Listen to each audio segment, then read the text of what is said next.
Hello, everyone. This is Joe Kwan, the Connection Counselor. It's 6:05, and we're starting our very first deep dive ever.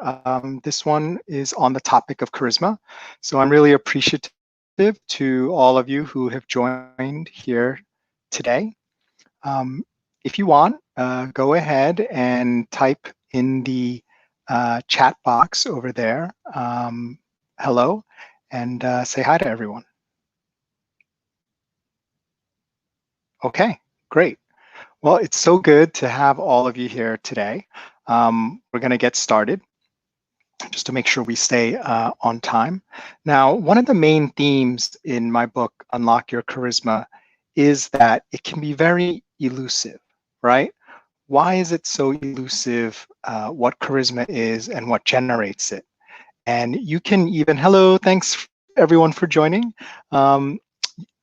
Just talking about how charisma can be so elusive, and it's one of the main themes in my book, Unlock Your Charisma. And whether you've listened to one chapter, two chapters, or the entire thing, we're going to go over some of the main themes and leave with some lessons that will really help you more strongly resonate charisma and be able to use it. You'll see there's a chat over in the right on YouTube. So if you want to chat something in there, that's where you can chat it and share comments. And then we can share those with others when we have time to do that. So one of the main themes is that charisma is so elusive, right? You see someone and you just kind of feel like, wow, that person is just drawing me towards them. They have something that je ne sais quoi, right? That thing that really draws you to them, and you're not sure how they generate it. And you can even ask the person, like, what is it that you're doing, George, that makes everyone just want to sort of center around you? And they may very well come back to you and say, I don't know. Or they may say something that's less than helpful. Like they could just say, well, I'm me, right? So that doesn't really help from a charisma standpoint for you to generate it. So if you get a chance, type in the chat box, what are qualities that make someone charismatic to you, right? What are things that when you see them or witness them, what makes people charismatic to you, all right? Whether it's one or two things, just go ahead and type in the chat there, what makes people charismatic to you?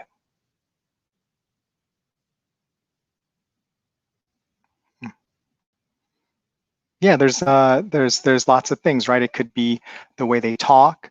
It could be a sense of confidence. All those things are really going to sort of make you feel that that person's more charismatic.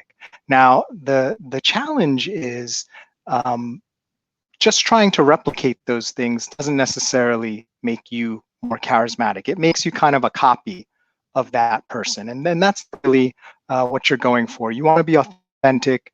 You want to be yourself. You want to be the most charismatic version of yourself. You're not copying, I don't know, Oprah or George Clooney or someone like that, right? So the key is to be the most charismatic version of yourself. And part of the challenge to that is really understanding what's generating the charisma. Now, an interesting thing will happen once you understand, and we're going to go over it later today. Once you understand what actually generates charisma, you're going to see that everywhere, right? Like you're going to see the mechanism happening. And when you see people being charismatic, you're going to be like, oh, yeah, that's why they're being charismatic. And more often, when you see someone trying to be charismatic, but they're not quite getting there, they're like really trying so hard, but no one's really buying what they're selling. You'll also see where that mismatch is and what they're not able to do. So go ahead and type in the chat box. What is something? What is your definition of charisma? Right? What do you think generates charisma, even if it's just 1 or 2 words, or even if you just copy the definition from the book, that's fine too. It's important for us to sort of engage in the discussion. Well, what do you believe generates charisma? So go ahead and just type in a word or two there.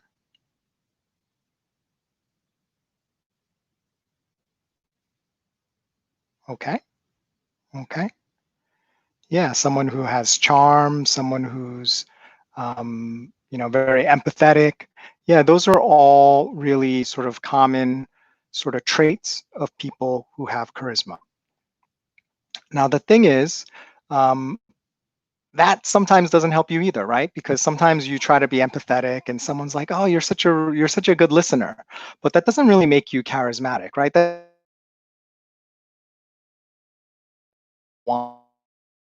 when they need to talk, but it doesn't really necessarily make you charismatic, like they're really drawn to you no matter what, not just when they want to talk, they're drawn to you because of that charisma. So the important thing about charisma is to understand the definition of what charisma actually is, right? And I cover that in chapter 2, I believe it's harmony, of the book. And the definition is charisma is the ability to sense and ultimately deliver, right, exactly what is needed from an emotional perspective in a given moment, right? I'll say that one more time. Charisma is the ability to sense and ultimately deliver exactly what is needed from an emotional perspective in a given moment, right? So there's really 2 parts to that definition. We'll break it down and we'll go over both parts today. And the first one is sensing, right? So it sounds pretty simple, right? I sense what's needed emotionally. But if you think about it, if you stop and think about it, a lot of times we don't, right? A lot of times we only realize what's needed emotionally if we're lucky enough for someone to just tell us point blank. And sometimes when they tell us, they're not telling us nicely, right? Like they're telling us pretty firmly, like, "Hey, this is what I needed, and you didn't give it to me, so now I'm telling it to you. I gave you a chance. I tried to give you some hints, but now I just gotta like figuratively slap you up the head with the information, right?" So there's definitely some barriers to sensing what is going on emotionally. And for those of you on the stream, what do you think are some of those barriers, right? What could be some barriers to sensing uh, what is going on emotionally, right? Like what prevents you from really understanding and seeing that? So go ahead and just type a word or two, any first idea that comes to your mind. There's no wrong or right. Just want to see what folks think could stop them, or maybe not you. What could stop someone else? Maybe you're the one who's trying to let people know what you need emotionally, but they're not delivering it. Like what could be the different things that stop them from sensing what's needed emotionally? So go ahead and just in the comment box over there on the right on YouTube, go ahead and type in a couple ideas of what you think. Yeah, so there's a lot of things that can sort of make it difficult for you. Yep, sometimes people are not honest. Yep, what they're saying contradicts with what might be at the core. Yeah, sometimes people are lying and sometimes they don't even know, right? Sometimes someone says, "Yeah, this is really what I need," and you're like, that doesn't seem right? So definitely that's one thing, just people not being honest with what they're saying and sort of contradicting, whether that's intentional or not. It's not helpful, right? Someone tells you something and it's not the right thing, and maybe you sense that, so now you're confused, right? Do I go with what they say or do I go with what they feel? And how are they going to react if I go with how they feel instead of how they say after I just maybe you ask, right? So that's another interesting point. Sometimes asking people what they need emotionally is not really the most helpful route, just because of this issue, right? That sometimes people aren't honest and sometimes people don't actually know. It's much more effective when you have an awareness yourself of what's going on, and it's verified through different things, like maybe what they say, right? Some other common barriers are people could be really busy, right, and distracted, right? I know I'm guilty of this, right? When I'm under the gun and I'm under pressure, I have too many things I got to do, too many things to deliver, then it becomes really difficult for me to sense anything outside of myself, right? You become very self-centered and nothing else seems important. And the greater the threat, the greater the stress, the less able you are to connect with other people, right? You're just in fight or flight mode. So you're either fighting to survive or you are just running away as fast as you can. And when you do that, you're not really sensing what's going on emotionally with other people. So that can be a problem. Some other things that can prevent us from sensing what's needed emotionally is maybe we're not in touch with our own emotions, right? Emotions are kind of funny that way, where if you're not in tune and can identify your own emotions, you have less ability to identify and understand other people's emotions, right? You can kind of intuit, or maybe you can sort of, hack it, but you can't really feel what people are feeling if you don't know that feeling yourself, and if you're not in tune with that feeling yourself. So that can be a challenge as well. So the key really is to be able to sense what's going on emotionally with a person. And sometimes it's a little bit easier than others, right? Sometimes it's just very apparent by the context, right? So let's say you show up at someone's birthday party and there's not a lot of people there. And so the birthday boy or girl, you kind of know probably what they're feeling is they feel a little bit rejected, they feel a bit lonely, they feel a little bit sad because not that many people have showed up to their party, right? So that's a little bit easier. Other times it's a little bit more ambiguous, right? You could just be talking to someone who's a stranger, someone you met for the first time, and then it becomes a little bit more difficult to really understand and sense what it is. So in order to do that, there's a couple things we can do to improve our ability to do that. So the first thing is by allowing them to talk, right? So when we were talking about everything that we're going through, you're not really learning much about the other person, right?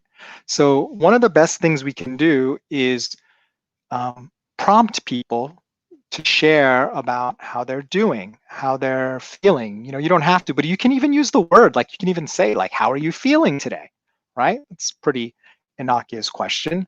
And let them talk, right? The more you let them talk and the less you talk about how you're feeling, the better sense you'll get, because all the little things that they're saying will kind of form like data points that you can reconcile, right? So great comment earlier about people not being honest. Well, how can you tell when someone's lying? Well, usually people who lie don't like to talk a lot, right? Because they get trapped in their lie, right? So you really want people to express how they're doing and how they're feeling, and that really allows you to sort of vector in a little bit better on what it is that they need emotionally.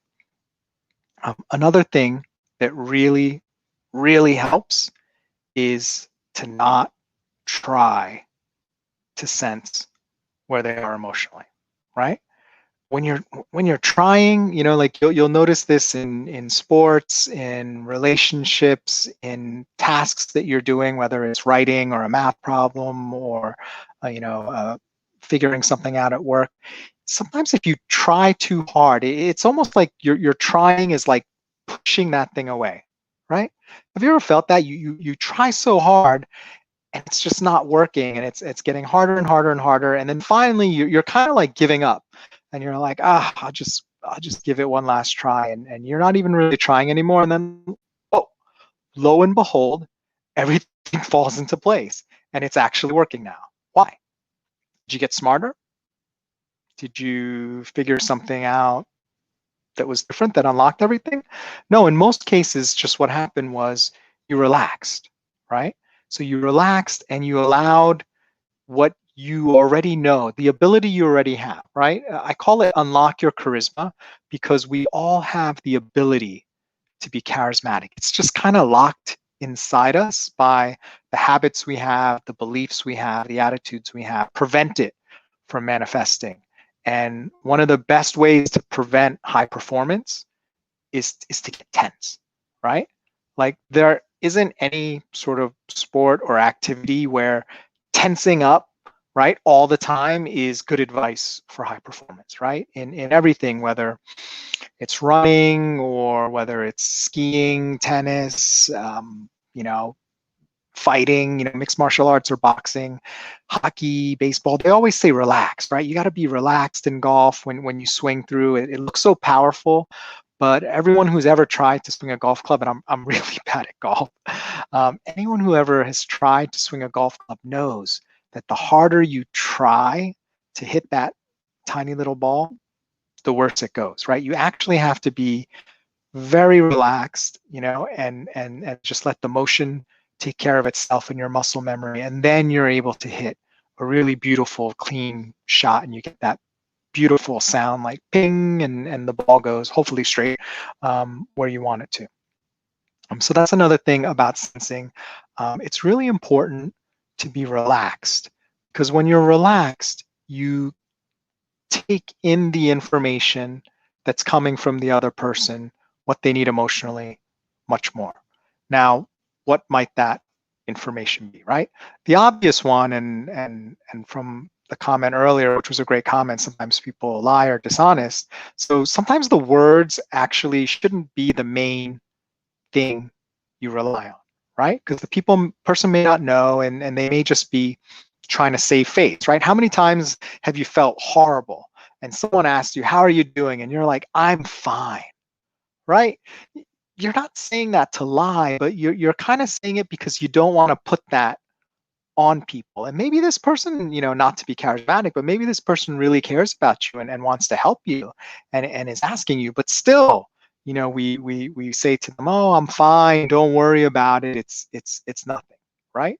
Versus really feeling down, you know, my confidence is low, you know, I got this bad review or this grade or whatever, and now I thought I was doing great, and now I'm not so sure. I'm not sure I even belong in this class, in this company, in this group, or whatever, right? So that can really knock you down and make it difficult.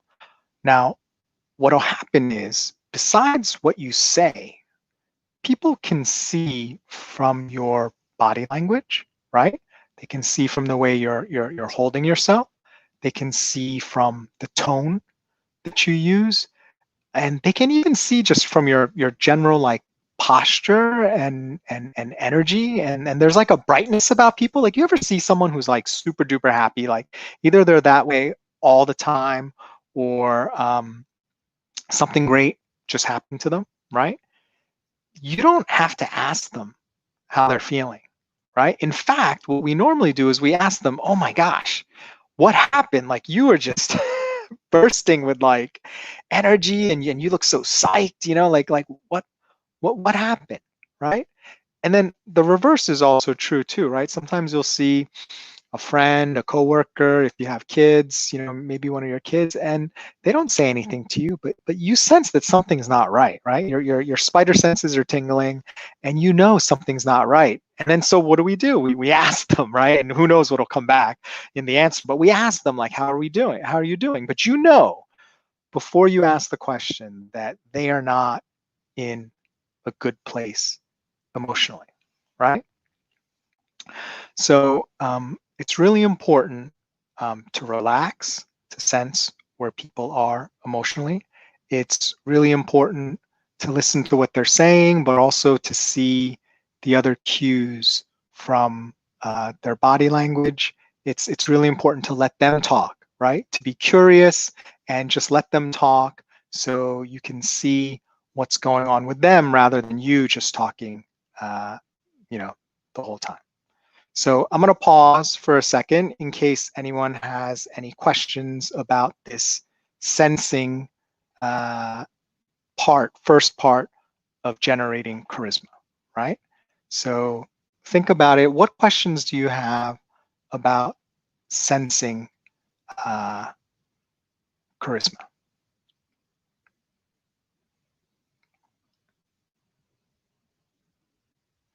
And I just want to say hello. I think I saw Carmen, I saw Joanna, I saw Hector. Just want to say hello to everyone and thank you for joining.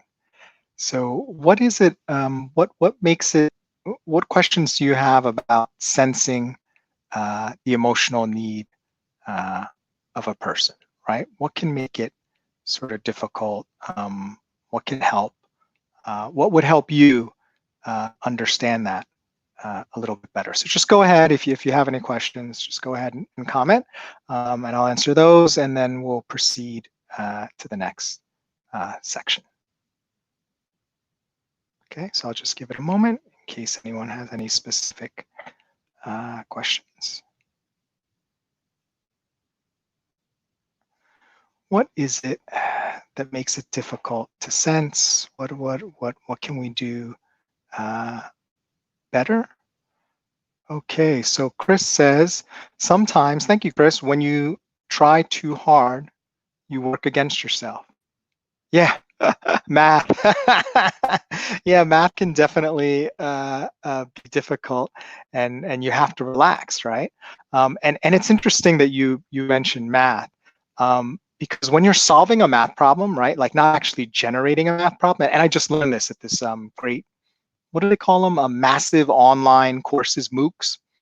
I just learned this, that when you're solving a math problem intuitively, you're actually using a different part of your brain. You're using like diffuse thinking, and to use diffuse thinking, you have to be relaxed. And there are actually some like famous inventors who would do this thing where they would think about a problem and then drift off to sleep, and they'd be holding like a bell or something in their hand. And then when they'd fully fall asleep, the bell would drop, they would wake up, and they would jot down like all the ideas they had as they were dozing off, because the creative solutions came in that kind of diffuse intuitive thinking. So I'm not recommending, Chris, that you fall asleep with a bell, but I just learned that about how there's different types of thinking. There's focused thinking and there's diffuse thinking. And that diffuse thinking really helps us be more creative and understand things. And I believe that's also what helps us understand what's going on with a person emotionally, right? If we're trying so hard and we're focused, like, okay, is their left eyebrow higher than the right eyebrow? What does that mean? Which way are they looking, right? Like you go off the checklist of some charisma site and you say, oh, are they leaning in or leaning out?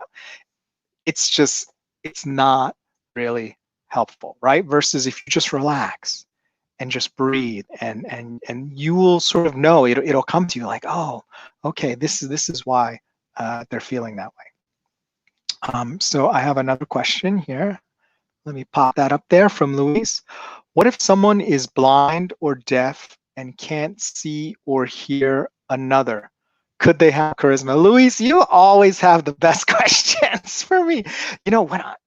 It's great that you asked that. When I was talking earlier about being able to sense charisma, I kind of thought of, like, you ever watch that show Dexter, right? Like I kind of thought of like sociopaths, right? People who have no emotion, but yet they're able to manipulate people really well. And to answer your question, Louise, I think people who don't really have emotions, that they can, in a way, learn how to sense and manipulate other people's emotions without having any themselves, right? And they don't do it, however, they do it different than normal people. They don't do it through feeling what we feel. They do it from just sort of reading sort of more surface signs or understanding situations. Like, how master chess players and master poker players, like more than an amateur, they understand, right? Like they see this board or these cards, and they understand intuitively like what's possible, right? Because they've been in that situation so many times before. They've game planned it so much more than like a regular person, that they just know. So definitely think that there is something to that you can really sense what's going on. You know, even if you are blind, deaf, and dumb, you can be charismatic. And then sometimes it can just be a fluke, right? So the other thing, Louise, to your question that I think happens is, I heard this once on a TED Talk, that seduction is really like self-seduction, right? So what we really do is, like, we put it in our mind that this person is great, and then all of a sudden everything they do seems great, because sometimes, not all the time, sometimes we really want to believe it, like we need to believe it, or there's something else about them that we really value, so we're willing to just, you know, believe that they're charismatic to justify that, you know, that we're going to go with this person instead of that person, you know, whether it's work or a relationship. So that can also really happen too. We can kind of like seduce ourselves, right? Because really everyone that we kind of fall for, like, we are making that decision, right? Whether it's charisma or a relationship or deciding to work for a company, we are making that decision ourselves. No one's forcing us to do it. Like they're trying to make us make that decision, but we are ultimately the ones making that decision. So great question, Louise. So let's move on to the second part, which is delivering charisma. So what would you say are ways that people normally deliver charisma? Like, what seems charismatic? So when people just think about normally, like, hey, that guy or that girl is so charismatic, what do they really mean? What is that person delivering? So go ahead, just type a word or a thought. There's no right or wrong answers. Just curious to see what people's experience is and their insights on how to deliver charisma. Because maybe you've thought of something that I haven't thought of before, because that often happens. So let me know. So I'll just take a second. What are some ways that people deliver charisma, right? What do they do that makes so many people say, wow, that person is so charismatic, right? What are they doing to make that happen? Okay, so we have a comment here from Carmen. Usually thought of charismatic as being someone who is energetic, extroverted, happy, and positive. Yeah, so there's an energy. I think that's right. That's great. Extroversion, right? Generally, extroversion is associated with being charisma, especially in today's society and workplace. Happy, right? You know, I mean, generally happy people are charismatic, not like sad or depressed people, and people who are positive. Yeah, those are great reasons, Carmen. Thank you so much. And one of the things I'll say about, and all the things you wrote there have a similar theme, right? Think about it: energetic, extroverted, happy, positive, right? Those are things that we generally value and want for ourselves, right? Who here on the call wants less energy, right? You know, maybe you like being introverted, so I'll put that one to the side. I'm an introvert myself, but who doesn't want to be happy, right? We all could use a little bit more happiness. I mean, there's $1 billion industry of self-help books on, you know, being happy. And who doesn't want to be more positive, right? Who wants to sit around being more negative and seeing negativity wherever they are? So if you think about it, when you deliver those things, right? Energy, extroversion, and a lot of introverts, you know, some of them want to be more extroverted, happiness and positivity, you're delivering something that people want, right? Not in every case is every person that you're around going to want those things in the moment, right? Because it could be a situation where they need something else, like comfort or quiet or just compassion, right? So a really good sort of thing that comes to mind because of what you shared here, Carmen, is it's not just one thing, right? You can't just deliver the same thing every time. Why not? What happens if you only have one tool, right? if you only have one tool, you better hope you only have one situation in life, because you only have one tool, right? And if you enter another situation where you need to be charismatic or anything, and you have that one tool, well, you're not going to be of much use in those other situations. So I got some other comments here. Let me just go. Someone being energized, right? So Hector agrees there. Someone who can influence the environment. Yeah, absolutely. So thanks, Hector, for that. Someone who can influence the environment. So let's talk about that just for a moment. So, often it's not just a person-to-person thing, right? Sometimes there's a lot going on, right? Maybe it's like a team thing, or maybe it's a group event. And by influencing the environment, you can really shift things in a powerful way. And sometimes you need like a critical mass of people to be agreeing, right? Let's say you're in a group of like 100 people, and 99 of them are really upset, right? Making one other person, not upset, so now 98 people are not upset, it's not really going to budge things that much, right? So what you really need is, you need 20 people, 30 people, 40 people. You need to be able to influence the environment, so then it shifts to like 90 people not being upset, and still you're always going to have like that 5 to 10% of people who are upset.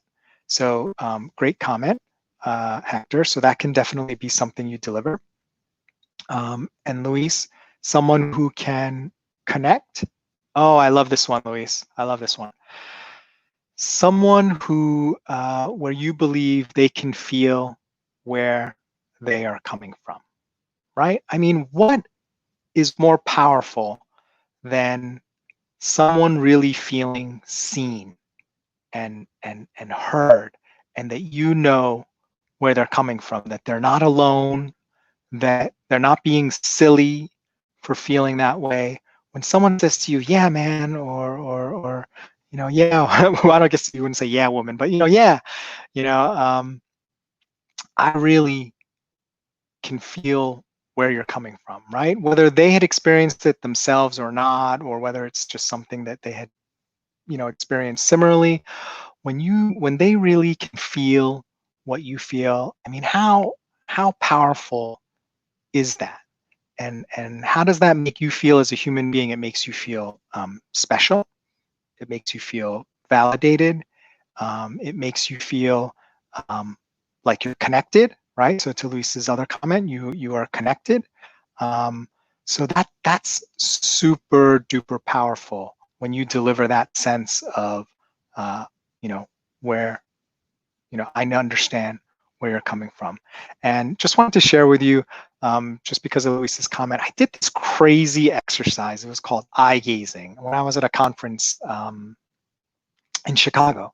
And it was really weird at first, right? But we did this thing where the woman was, she was giving a seminar on EQ, and she asked us all to pair up, and then to pair up with someone that we didn't like know super well, which was kind of easy. We were at a conference, so we didn't know, everyone really well.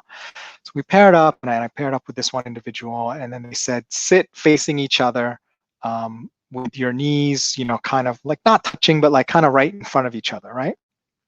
So you're close. And then just look at each other, into each other's eyes for it was like about 2 minutes, right? So she turned down the lights just a little bit so it wasn't like blazing bright, right? And then she turned on some just generic, kind of like spa music, something without words, nothing too exciting, and just played it. And then you just kind of like looked at the other person, like in their eyes. It was like really weird at first, right? Like, why are we looking at each other's eyes so long? It's really kind of bizarre.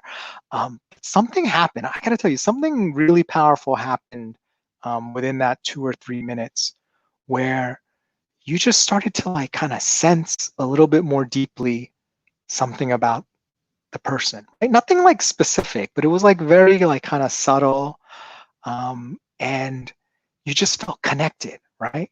So to what Louise was saying before earlier, someone who feels connected, and you just felt so connected with that person in a really powerful way. And I really believe the reason why is because in that moment, you felt seen and they felt seen, right? Because we were literally like looking at each other, like in each other's eyes, right?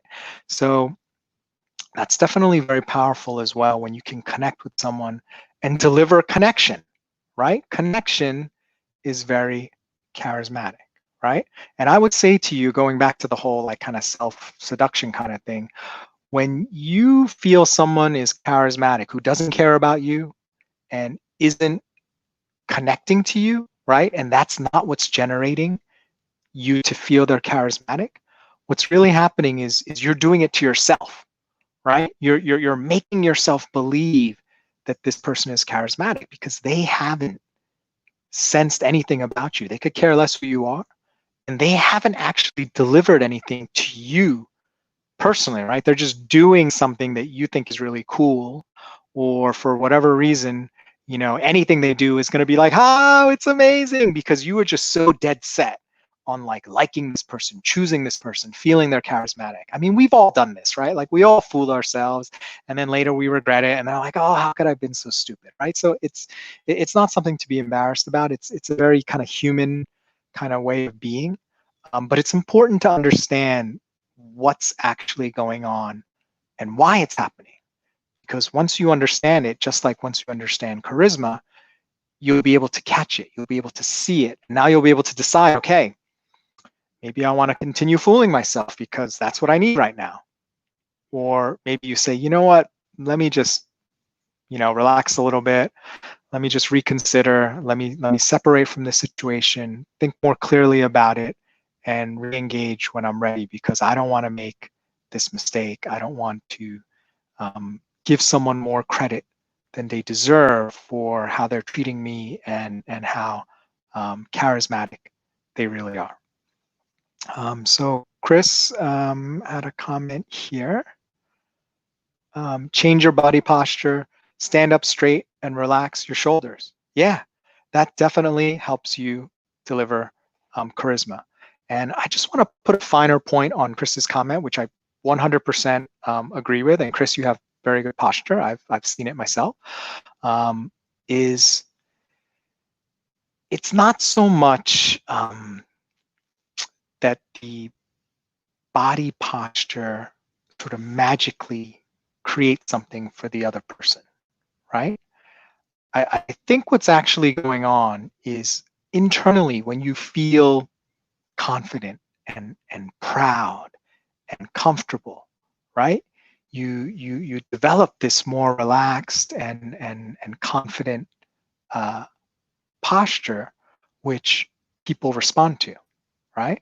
So they've actually done experiments where you can actually use your facial muscles or even like postures, and you can actually fake it, right? Like you can fake it, and if you're really good at it, you can fake it, and you can get a little bit of a result from that. So I'm not going to say like it's not something that works, but what I will say is I think it works better, and it's just more authentic and intuitive when your external body is showing what you experience internally. Because what should happen is it should form like a virtual and a virtuous loop, right? You feel a certain way, so then you stand a certain way. You're standing a certain way, which helps you feel a certain way. It's not, I feel fake and I don't know what I'm doing, so I'm just going to stand here like I know what I'm doing, you know, to fake people out, right? Like I never advise people just to be a faker, right? And great comment, Chris. There's a difference between standing a certain way and generating confidence, which you don't have, but you have the ability, but you just don't have the confidence. That's different than like just totally being like a BS artist and like you have no idea what's going on and you're just faking your way through it, right? Those are two very different things, right? Like maybe I'm not good at public speaking, maybe I'm not very extroverted, but I'm an expert, right? I deserve to be here. I deserve this seat at the table, and I need to project a little bit better than I usually do. Otherwise, I won't be effective, right? So there's a big difference. So we are running to the end of our time. So I wanted to leave you with one thing that you can take away to really help boost your charisma. It's the Charisma Kata. It's an exercise. I'm not sure I made it into the book. I might have come up with this after I wrote the book, but it's called blank paper. So this is super easy to do. It takes all the concepts we've been talking about, and this way you won't have to remember, am I sensing, am I delivering it? It's just kind of like a routine or an algorithm to go through that sort of boils all this down. And because you know, and because you've learned all of this already, it'll make sense, and you'll be able to do it without, having to like pull out a checklist or a little card. Hold on, I'm going to be charismatic. Let me check my list. That doesn't work, right? We all know that. So the first step is to ask someone how they're feeling, or how they're, and I want you to say, how are you feeling? Not how are you doing, because doing is just, that's like small talk, right? It's like, how are you feeling, right? And then if they, try to blow it off, you can just go back and say, oh, I'm really curious, how are you feeling? Now, some people are very wily, and they will not, submit to that, right? But there's a trick.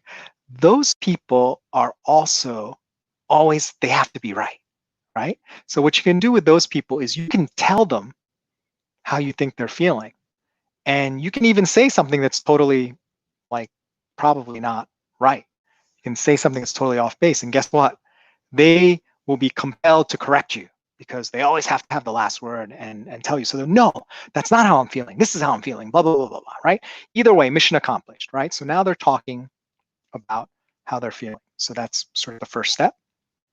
And the next step is, imagine yourself as a blank piece of paper, and all their words are being written sort of on you.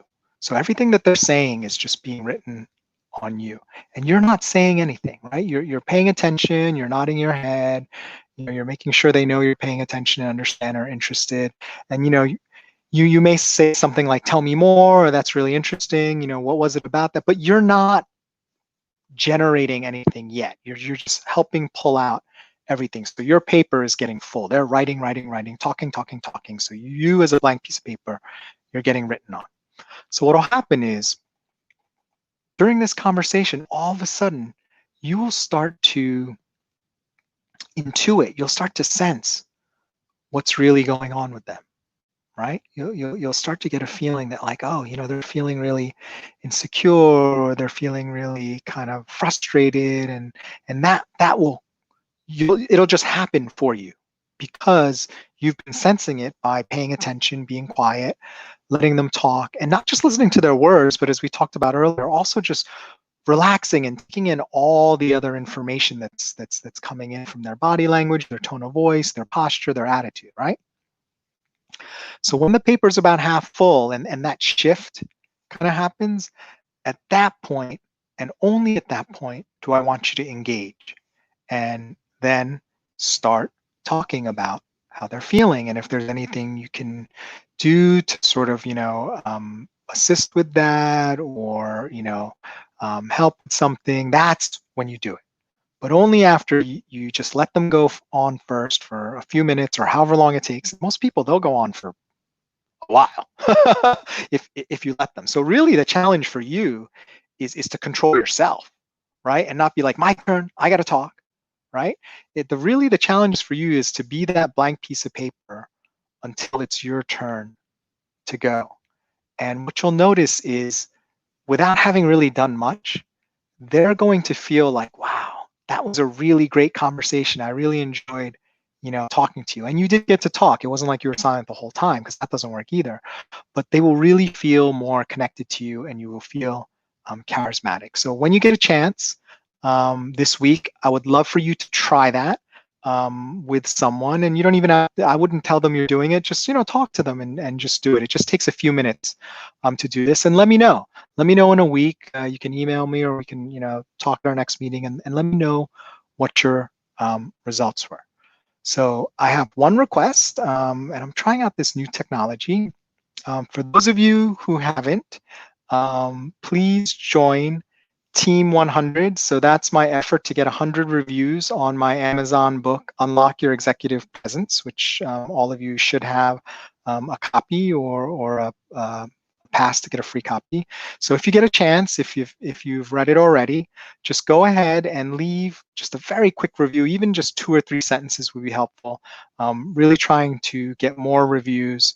And then you can always go back and add to the review or change it later if you change your mind. But really just trying to get that critical mass of people leaving the review. So if you could do that, I would be really grateful. Thank you everyone so much for attending today. We'll have our next one in 2 weeks to actually talk about executive presence. So I hope this has been helpful for you. And I hope everyone can get as much charisma as possible and definitely practice that blank paper. So thanks everyone, and we'll see you next time.